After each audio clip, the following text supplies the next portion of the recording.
هلمند کې د نجارانو کاروبار د پخوا په پرتله ښه روان دی.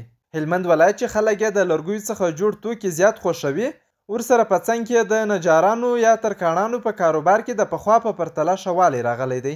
په دې اړه د ښاروالۍ د مطبوعاتو او عامه اړیکو مدیر محمد طاهر ابشار د باختر خبري اجانس سره د خبرو پر مهال وویل چې اوس موږ په هلمند کې تر 200 زیات رسمي نجاران لرو چې له دوی سره په زرګونه تنه نور کارګر په کار مصروف دي. د زیاته کړه یاد نجاران په زیاته اندازه د هیواد د داخلي موادو څخه استفاده کوي چې همدې کار د دوی جوړ شوي توکي ارزانه کړي چې ورسره یې په بازار کې هم د پام وړ پرمختګ راغلی.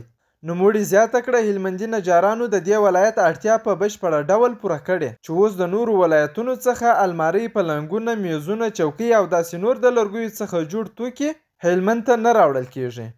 موږ په ښار کې څه باندې 200 ترکاڼان یا نجاران لرو چې دوی په خپلو چارو باندې بوخت دي او دوی د خپل توکي چې دي دا د بېلابېلو برخو څخه ترلاسه کوي چې اکثره د هېواد داخل ځینې بوټي دي چې هغه هم کاروي. تقریبا په دې برخه کې زرګونه ځوانان په کار باندې بوخت دي او دې څخه خپل کورنۍ حلال نفقه پیدا کوي. 2 تنه نجاران وویل زموږ جوړ شوي توکي اوس ښه بازار لري.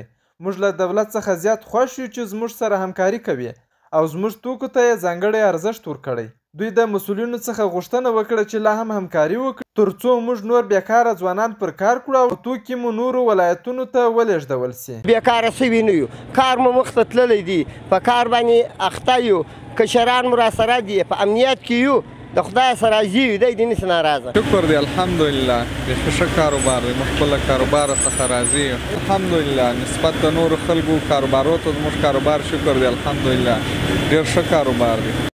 باید یادونه وسي چې د اسلامي امارت په بیا ځلې حاکمیت سره د ډاډمن امنیت لویو لارو بیا رغونه او له هیواد څخه د خامو موادو د قاچاق په مخنیوي سره اقتصادي سرچینې پیاوړې شوي دي.